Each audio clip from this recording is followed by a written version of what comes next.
स्वागत है आप सभी का सुनो कहानी में। आज की कहानी है बहादुर, जिसके लेखक हैं श्री अमरकांत जी। तो चलिए सुनते हैं। सहसा मैं काफी गंभीर हो गया था, जैसे कि उस व्यक्ति को हो जाना चाहिए जिस पर एक भारी दायित्व आ गया हो। वो सामने खड़ा था और आंखों को बुरी तरह मलका रहा था। 12-13 वर्ष की कोई उम्र, ठीक ना चकैठ शरीर, गोरा रंग और चपटा मुंह। वो सफेद निकर, आधी बाह की सफेद कमीज और भूरे रंग का पुराना जूता पहने था। उसके गले में स्काउटों की तरह एक रुमाल बंधा था। उसको घेर कर परिवार के अन्य लोग खड़े थे। निर्मला चमकती दृष्टि से कभी लड़के को देखती और कभी मुझको और अपने भाई को। निश्चय ही वो पंच बराबर हो गई थी। उसको लेकर मेरे साले साहब आए थे। नौकर रखना कई कारणों से बहुत जरूरी हो गया था। मेरे सभी भाई और रिश्तेदार अच्छे ओहदों पर थे और उन सभी के यहाँ नौकर थे।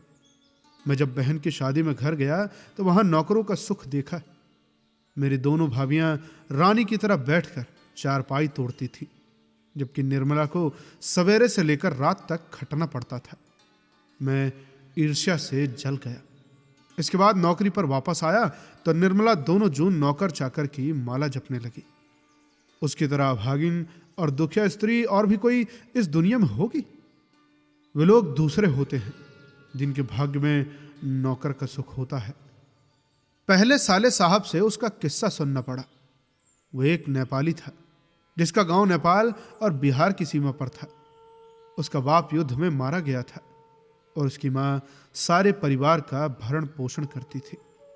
माँ उसकी बड़ी गुस्सैल थी और उसको बहुत मारती थी। माँ चाहती थी कि लड़का घर के काम धाम में हाथ बटाए, जबकि वो पहाड़ या जंगलों में निकल जाता और पेड़ों पर चढ़कर चिड़ियों के घोंसले में हाथ डालकर उनके बच्चे पकड़ता या फिर फल तोड़कर खाता रहता। कभी कभी वो पशुओं को चराने के लिए ले जाता था। उसने एक बार उस भैंस को बहुत मारा जिसको उसकी माँ बहुत प्यार करती थी और इसलिए उससे वो बहुत चिढ़ता था। मार खाकर भैंस भागी भागी उसकी माँ के पास चली गई, जो कुछ दूरी पर एक खेत में काम कर रही थी। माँ का माथा ठनका। बेचारा बेजवान जानवर चरना छोड़कर यहां क्यों आएगा? जरूर उसने उसको काफी मारा है। वो गुस्से से पागल हो गई। जब लड़का आया तो मां ने भैंस की मार का काल्पनिक अनुमान करके एक डंडे से उसकी दुगनी पिटाई की और उसको वहीं कराहता हुआ छोड़कर घर लौट आई। लड़के का मन मां से फट गया और वो रात भर जंगल में छिपा रहा। जब सवेरा होने को आया तो वो घर पहुंचा और किसी तरह अंदर चोरी चुपके घुस गया। फिर उसने घी की हड्डियां में हाथ डालकर मां के रखे रुपयों में से 2 रुपए निकाल लिए और फिर अंत में 9-2-11 हो गया। फिर वहां से 6 मील की दूरी पर बस स्टेशन था, जहां गोरखपुर जाने वाली बस मिलती थी। तुम्हारा नाम क्या है जी? मैंने पूछा। दिल बहादुर साहब। उसके स्वर में एक मीठी झंझनाहट थी। मुझे ठीक ठीक याद नहीं कि मैंने उसको क्या हिदायतें दी। शायद ये कि वो शरारतें छोड़कर ढंग से काम करे और इस घर को अपना घर समझे। इस घर में नौकर चाकर को बहुत प्यार और इज्जत से रखा जाता है। जो सब खाते पहनते हैं वही नौकर चाकर खाते पहनते हैं। अगर वो यहां रह गया तो ढंग सहूर सीख जाएगा, घर के और लड़कों की तरह पढ़ लिख जाएगा और उसकी जिंदगी सुधर जाएगी। निर्मला ने उसी समय कुछ व्यवहारिक उपदेश दे डाले थे। इस मोहल्ले में बहुत तुच्छ लोग रहते हैं। वो न किसी के यहां जाए और न किसी का काम करे। कोई बाजार से कुछ लाने को कहे तो वो अभी आता हूं कहकर अंदर खिसक जाए। उसको घर के सभी लोगों से सम्मान और तमीज से बोलना चाहिए और भी बहुत सी बातें। अंत में निर्मला ने बहुत ही उदारता पूर्वक लड़के के नाम में से दिल शब्द उड़ा दिया। परंतु बहादुर बहुत ही हंसमुख और मेहनती निकला। उसकी वजह से कुछ दिनों तक हमारे घर में वैसा ही उत्साहपूर्ण वातावरण छाया रहा जैसा कि प्रथम बार तोता मैना या पिल्ला पालने पर होता है। सवेरे ही मोहल्ले के छोटे छोटे लड़के घर के अंदर आकर खड़े हो जाते और उसको देखकर हंसते या तरह तरह के प्रश्न करते। ए, तुम लोग छिपकली को क्या कहते हो? ए, तुमने शेर देखा है? कुछ ऐसी ही बातें। उससे पहाड़ी गाने की फरमाइश की जाती। घर के लोग भी उससे इसी प्रकार की छेड़खानियां करते थे। वो जितना उत्तर देता उससे अधिक हंसता था। सबको उसके खाने और नाश्ते की बड़ी फिक्र रहती।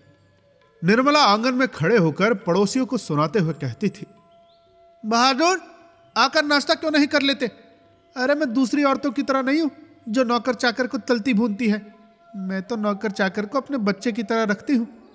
अरे उन्होंने तो साफ साफ कह दिया है कि 100-150 महीनावारी उस पर भले ही खर्च हो जाए, पर तकलीफ उसको जरा भी नहीं होनी चाहिए। एक निक्कर कमीज तो उसी रोज लाए थे, और फिर और भी कपड़े बन रहे हैं। धीरे धीरे वो घर के सारे काम करने लगा। सवेरे ही उठकर वो बाहर नीम के पेड़ से दातून तोड़ लाता था। वो हाथ का सहारा लिए बिना कुछ दूर तक तने पर दौड़ता हुआ चढ़ जाता।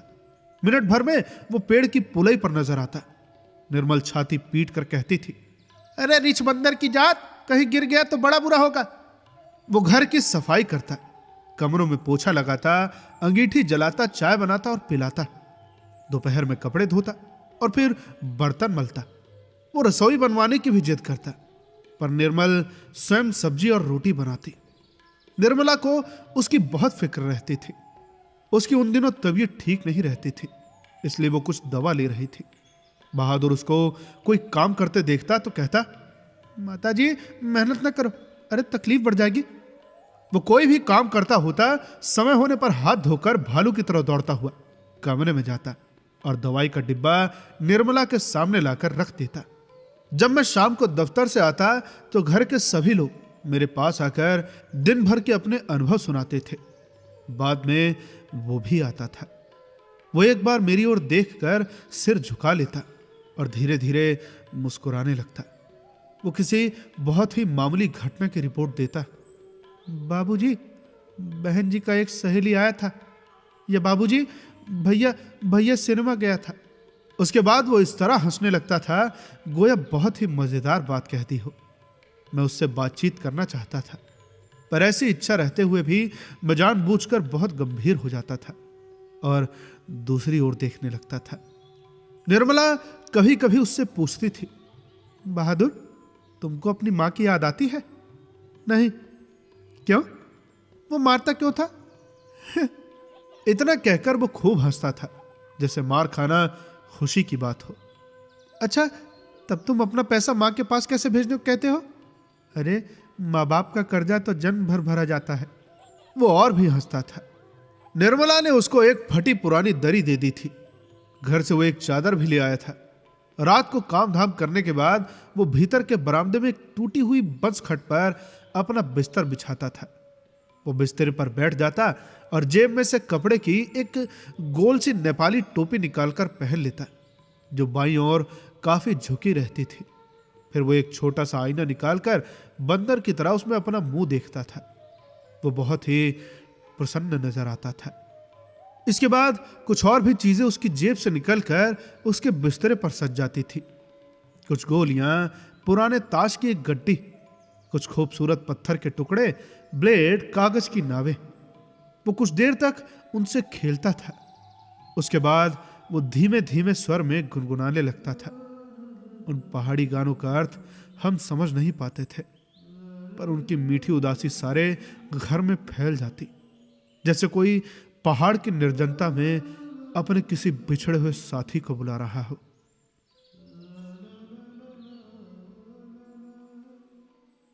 दिन मजे में बीतने लगे। बरसात आ गई थी। पानी रुकता था और बरसता था। मैं अपने को बहुत ऊंचा महसूस करने लगा था। अपने परिवार और संबंधियों के बड़प्पन तथा शान बान पर मुझे सदा गर्व रहा है। अब मैं मोहल्ले के लोगों को पहले से भी तुच्छ समझने लगा।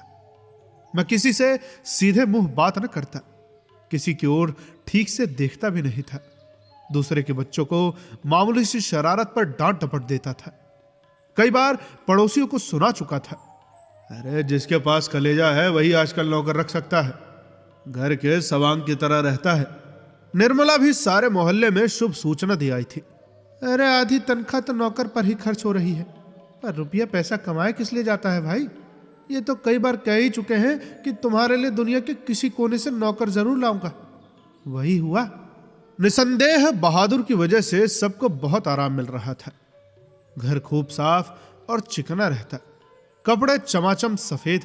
निर्मला की तबीयत भी काफी सुधर गई थी। अब कोई एक घर भी न टकसाता था। किसी को मामूली काम करना होता तो वो बहादुर को आवाज देता, बहादुर एक गिलास पानी, बहादुर पेंसिल नीचे गिरी है उठाना। इसी तरह की फरमाइशें। बहादुर घर में फिरकी की तरह नाचता रहता। सभी रात में पहले ही सो जाते थे और सवेरे 8 बजे के पहले न उठते थे।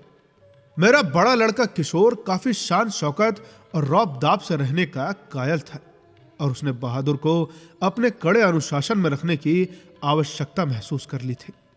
फलता है उसने अपने सभी काम बहादुर को सौंप दिए। सवेरे उसके जूते में पॉलिश लगनी चाहिए। कॉलेज जाने के ठीक पहले साइकिल की सफाई जरूरी थी।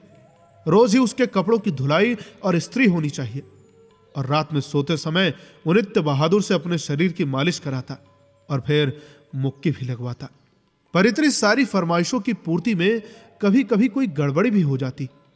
जब ऐसा होता तो किशोर गर्जन तर्जन करने लगता, उसको बुरी बुरी गालियां देता और उस पर कई बार तो हाथ भी छोड़ देता। मार खाकर बहादुर एक कोने में खड़ा हो जाता। देख बे, किशोर चेतावनी देता, मेरा काम सबसे पहले होना चाहिए। अगर एक काम भी छूटा तो मारते मारते हुलिया टाइट कर दूंगा। साला काम चोर। अब करता क्या है तू?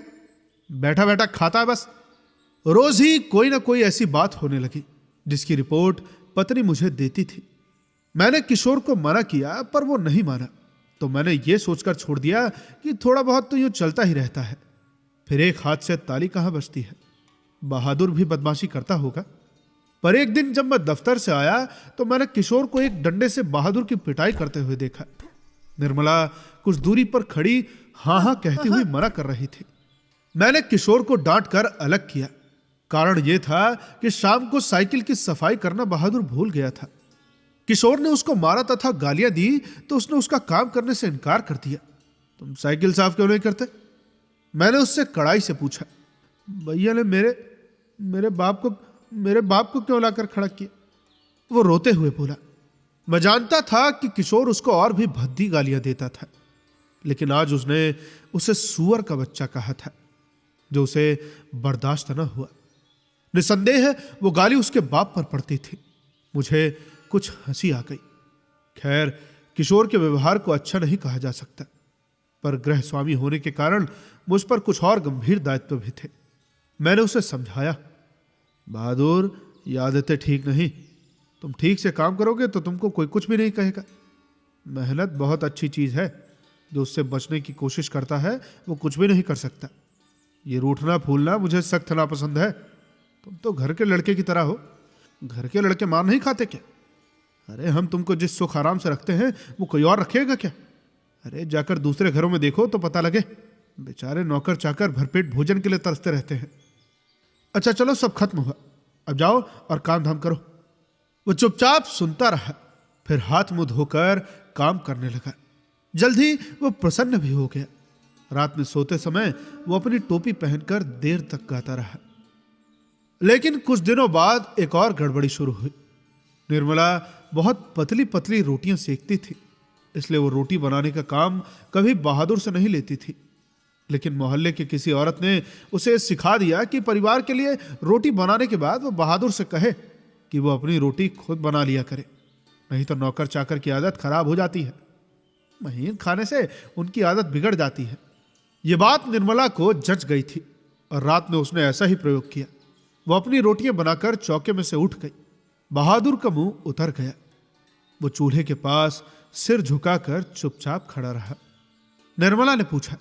वो कुछ नहीं बोला। चल चुपचाप बना अपनी रोटियां। तो सोचता है कि मैं तुझे पतली पतली नरम नरम रोटियां सेक कर खिलाऊंगी? अरे तू कोई घर का लड़का है? अरे नौकर चाकर तो अपना बनाकर खाते ही रहते हैं। तीता तो इनको इसलिए लग रहा है कि सारे घर के लिए मैंने रोटियां बनाई और इनको अलग करके इनके साथ भेद क्यों किया। वाह रे, इसके पेट में तो लंबी दाढ़ी है रे। समझ जा, रोटियां नहीं सेकेगा तो भूखा रहेगा। पर बहादुर उसी तरह खड़ा रहा तो निर्मला का गुस्से से बुरा हाल हो गया। उसने लपक कर उसके माथे पर 2-3 थप्पड़ जड़ दिए। सुअर कहीं के, इसलिए किशोर तुझे मारता है। इसी वजह से तेरी मां भी तुझे मारती होगी। चल बना रोटी। मैं नहीं बनाऊंगा, मेरी माँ भी सारे घर की रोटियां बनाकर मुझसे रोटी सिखवाती थी। वो रोने लगा। अरे तो क्या मैं तेरी माँ हूं कि तू मुझसे जिद कर रहा है? अरे घर के लड़कों के बराबर बन रहा है क्या? मारते मारते मुंह रंग दूंगी। पर उसने अपने लिए रोटी नहीं बनाई। मुझे भी बड़ा गुस्सा आया। मैंने उसको डांटा और समझाया, पर वो नहीं माना। रात भर वो भूखा ही रहा। पर सवेरे उठकर वो पहले की तरह ही हंसने लगा। उसने अंगीठी जलाकर अपने लिए रोटियां सेकी। अपनी बनाई मोटी और भद्दी रोटी को देखकर वो खिलखिलाने लगा। फिर रात को बची हुई सब्जी से उसने खाना खा लिया। लेकिन निर्मला का भी हाथ खुल गया था। वो उससे कुछ चिढ़ भी गई थी। अब बहादुर से कोई भी गलती होती तो वो उस पर हाथ चला देती। उसको मारने वाले अब घर में 2 व्यक्ति हो गए थे, और कभी कभी एक गलती के लिए उसको दोनों मारते। बरसात बीत गई थी। आकाश दर्पण की तरह स्वच्छ दिखाई देता।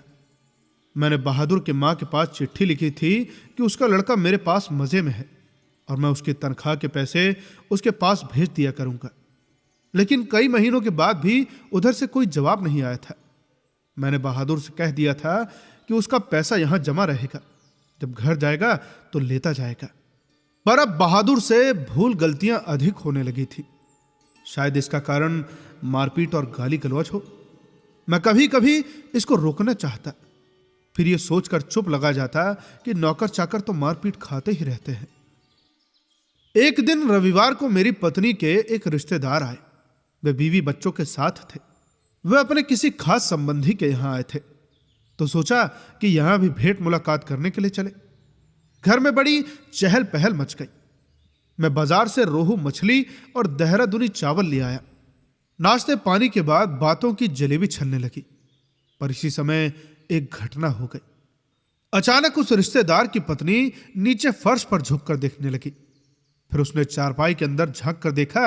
अंत में कमरे के अंदर चली गई और फर्श पर पड़े हुए कागजों को उठाकर जांच पड़ताल करने लगी। क्या बात है? मैंने पूछा। रिश्तेदार की पत्नी जबरदस्ती मुस्कुराकर मजबूरी में सिर हिलाते हुए बोली, क्या बताएं, 11 रुपए साड़ी के खूंटे से निकालकर यही चारपाई पर रखे थे, पर वे मिल नहीं रहे हैं। आपको ठीक ठीक याद है ना? हाँ, खूब अच्छी तरह याद है। ये रुपए मैंने खूंट में बांध कर रखे थे। रिक्शे वाले को देने के लिए खूंट खोला ही था, फिर वे रुपए चारपाई पर रख दिए थे कि 4 रुपए की मिठाई मंगा लूंगी और कुछ बच्चों के हाथ पर रख दूंगे। रास्ते में कोई ढंग की दुकान नहीं मिली थी, नहीं तो उधर से ही ले आते। अब किसी के यहाँ खाली हाथ जाने में अच्छा थोड़ी लगता है। पर बताइए, अब तो मैं कहीं की नहीं रही। फिर मेरी ओर झुककर धीमे स्वर में कहा था, अच्छा जरा उससे पूछिए ना, वो इधर आया था। कुछ देर तक वो यहाँ खड़ा रहा, फिर तेजी से बाहर चला गया था। अरे नहीं, वो ऐसा नहीं है, मैंने कहा। अरे you don't know, these people are expert in this art, रिश्तेदार ने कहा। मैंने बहादुर की ओर तिरछी दृष्टि से देखा। वो सिर झुकाकर आटा गूंथ रहा था। उसके चेहरे पर संतुष्टि एवं प्रसन्नता थी। उसने ऐसा काम तो कभी नहीं किया, बल्कि जब कभी उसने 2-4 आने इधर उधर पड़े देखे हैं तो उठाकर निर्मला के हाथ में दे दिए थे। पर किसी के दिल की बात कोई कैसे जान सकता है? न मालूम अचानक मुझे क्या हो गया और मैं गुस्से में आ गया। बहादुर, मैंने कड़े स्वर में पूछा। जी बाबूजी। वो आकर खड़ा हो गया। तुमने यहां से रुपए उठाए थे? जी नहीं बाबूजी, उसने निर्भय उत्तर दिया। ठीक बताओ, मैं बुरा नहीं मानूंगा। नहीं बाबूजी, मैं लेता तो बता देता। तुम यहां खड़े नहीं थे? रिश्तेदार की पत्नी ने कहा। फिर तेजी से बाहर चले गए थे। देखो भैया, सच सच बता दो, मिठाई खरीदने और बच्चों को देने के लिए रुपए रखे थे। मैं तो बुरी फंसी। अब वापस जाने के लिए रिक्शे के भी पैसे नहीं। अरे मैं तो बाहर नमक लेने गया था। सच सच बता बहादुर, अगर नहीं बताएगा तो बहुत पीटूंगा और फिर पुलिस के सुपुर्द कर दूंगा। मैं चिल्ला पड़ा। मैंने नहीं लिया बाबूजी। बहादुर का मुंह काला पड़ गया। पता नहीं मुझे क्या हो गया। मैंने सहसा उछलकर उसके गाल पर एक तमाचा जड़ दिया।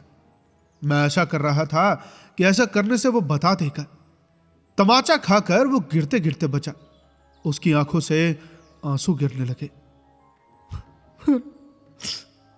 मैंने नहीं लिया बाबूजी। इसी समय रिश्तेदार साहब ने एक अजीब हरकत की। अच्छा छोड़िए, इसको पुलिस के पास ले जाता हूं। इतना कहकर उन्होंने बहादुर का हाथ पकड़ लिया और उसको दरवाजे की ओर घसीट कर ले गए। पर दरवाजे के पास उससे धीरे से बोले, देखो तुम मुझे बता दो, मैं कुछ नहीं करूंगा, बल्कि तुमको इनाम में 2 रुपए दे दूंगा। पर बहादुर ने इनकार कर दिया। इसके बाद रिश्तेदार साहब 2-3 बार उसको दरवाजे की ओर खींच कर ले गए, जैसे पुलिस को देने ही जा रहे हों। लेकिन आगे बढ़कर वह रुक जाते और उससे धीमे धीमे शब्दों में पूछताछ करने लगते। अंत में हार कर उन्होंने उसको छोड़ दिया और वापस आकर चारपाई पर बैठते हुए हंसकर बोले, जाने दीजिए, अरे ये सब बड़े घाक होते हैं, किसी झाड़ी वाड़ी में छिपाया होगा या जमीन में गाड़ा आया होगा। मैं तो इन सबों को खूब जानता हूं, बालू बंदर से कम थोड़ी होते हैं ये। इतना नुकसान लिखा था कोई नहीं। इसके बाद निर्मला ने भी उसको डराया धमकाया और 2-4 तमाचे झड़ दिए, पर वो नहीं करता रहा। इस घटना के बाद बहादुर काफी डांट मार खाने लगा। घर के सभी लोग उसको कुत्ते की तरह दुरदुराया करते। किशोर तो जैसे उसकी जान के पीछे पड़ गया था। वो बेचारा उदास रहने लगा और काम भी बड़ी लापरवाही से करने लगा। एक दिन मैं दफ्तर से विलंब से आया। निर्मला आंगन में चुपचाप सिर पर हाथ रखकर बैठी थी।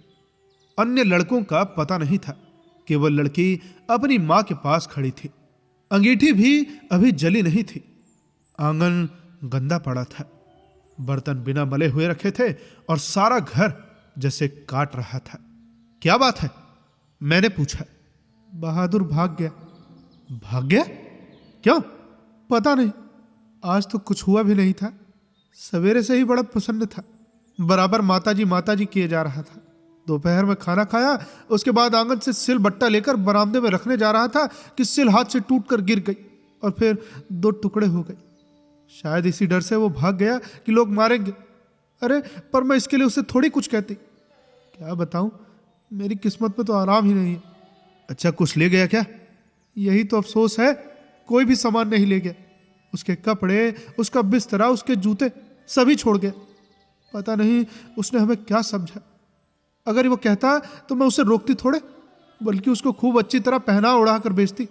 हाथ में उसके तनख्वाह के रुपए रख देती, 2-4 रुपए और अधिक दे देती। पर वो तो कुछ लेके ही नहीं गया। और वो 11 रुपए? अरे वो सब झूठ है। मैं तो पहले ही जानती थी कि वो लोग बच्चे को कुछ देना नहीं चाहते, इसलिए अपनी गलती और लाज छिपाने के लिए प्रपंच रच रहे हैं। उन लोगों को क्या मैं जानती नहीं? अरे कभी उनके रुपए रास्ते में गुम हो जाते हैं, कभी वो गलती से घर पर छोड़ आते हैं। मेरे कलेजे में तो जैसे कुछ हो रहा है। किशोर को भी बड़ा अफसोस है। उसने सारा शहर छान मारा, पर बहादुर नहीं मिला।